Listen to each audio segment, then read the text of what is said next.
Ipinatitigil na ng DENR o ng Department of Environment and Natural Resources ang pagtatapon ng basura sa Payatas dump site. Pinangangambahan kasi ang peligrong dulot nito sa maliliit na ilog na kumukonekta sa Marikina River. Humihingi naman ng palugit ang lokal na pamahalaan ng Quezon City para makahanap ng bagong dump site. Live mula sa Quezon City, may report si Steve Dailisan. Steve? Jessica, hanggang September 2017 pa ang permit to operate ng kontraktor ng Payatas Sanitary Landfill. Pero ang gusto ng Department of Environment and Natural Resources ay tuluyan ng ipasara ito ngayong first quarter ng taon. Umaasa si Mang Laji na makakahinga na siya ng maluwag mula sa 3 dekadang pagtitiis sa amoy basura mula sa Payatas dahil sa utos ng DENR na ipasara na ito. Kung dito ka maglalagay, talagang may epekto rin ng Halos magsikip naman ang dibdib ng nangangalahig ng basura na si Aling Cristina matapos mabalita ang posible silang mawala ng kabuhayan. May mga pinag-aaral, tapos dyan lang sila halos nakikinabang sa MRF.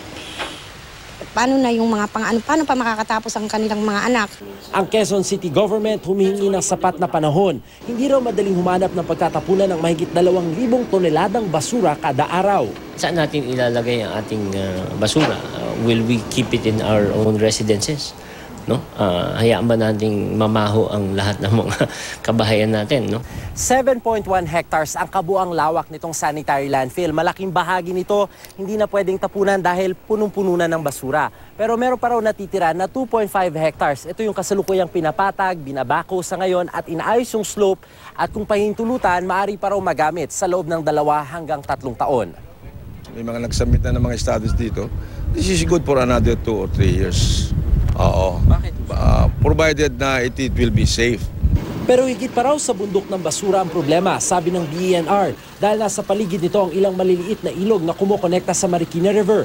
Makokompromiso raw ang pinagkukunan ng tubig ng may 12 milyong naninirahan sa Metro Manila, kundi tuluyang may pasasara ang landfill. There will be no more any dumping of garbage and toxic whatever near bodies of water because that's and more yet Payatas, that's the reservoir of 12 million people, di ba? That's really scary. Sabi nga nung sa study, medyo matigas yung foundation, yung rock foundation. So, yung contamination is medyo improbable nga raw, sabi. MMDA ang nakatokang maghanap ng malilipatang sanitary landfill. Mayroon na raw silang pinagpipilian dahil ayaw na nilang maulit ang krisis noong 2008 matapos ipasara ang Rodriguez Sanitary Landfill. That's why I'm going to seek an audience with Secretary Gina Lopez is to make sure that the transition will not come out to be a crisis na magka-problema tayo sa natatapon. So it has to be a smooth transition. Ayon sa Quezon City Government, hindi naman daw magiging problema yung budget dahil meron daw inilalaan na mahigit 200 million pesos para sa solid waste management. Iba pa yung tipping fee para naman sa MMDA na siyang naghahanap ng lokasyon ng pagtatapunan. Ang pinakatanong na lamang ngayon, meron bang lugar na tatanggap ng dumi ng iba? Jessica? Yun yung sinasabi nilang not in my own backyard, Steve. In the meantime, anong gagawin nila dun sa basura na nakatambak kasalukuyan sa Payatas? Sa ngayon, pwede pa namang maiayos yon. Katunayan, yung ipinakita nating video sa inyo kanina, may inaayos silang slope sa gilid. Yun yung sinasabi nila na kaya pang mag-accommodate ng 2 hanggang 3 years. Ano? Pero ang sinasabi kasi ng DENR ay delikado at baka makontaminate yung katabing watershed. So, ang pinapagawa ngayon dun sa mga tauhan ng Quezon City Government, partikular din sa MMDA, ay maghanap na ngayon pa lang ng alternatibo, lalo't mapapaso rin naman sa September yung permit to operate ng kasalukuyang contractor, Jessica. Hindi, pero di ba maghahanap sila ng bagong dump site? Pero yung basura na nakatambak na sa Payatas, may plano ba para doon? Ano yun, i-recycle ba? Gagawin ba yung methane gas? Or basta hahayaan din na ganon? Kasi pag umulan at di ba natabunan niya ng tubig at mag-erode yan, magsisip through pa rin yan sa lamesa, sa watershed ng lamesa. Baka pumunta pa rin sa reservoir.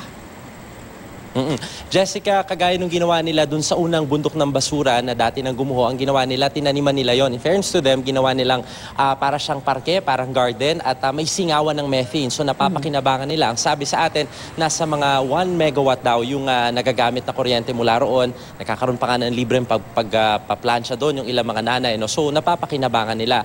Ganon din daw yung plano nilang gawin doon naman sa existing na dump site na ginagamit nila sa ngayon kung ipapasara yon. Jessica. Maraming salamat sa iyo, Steve Dailisan.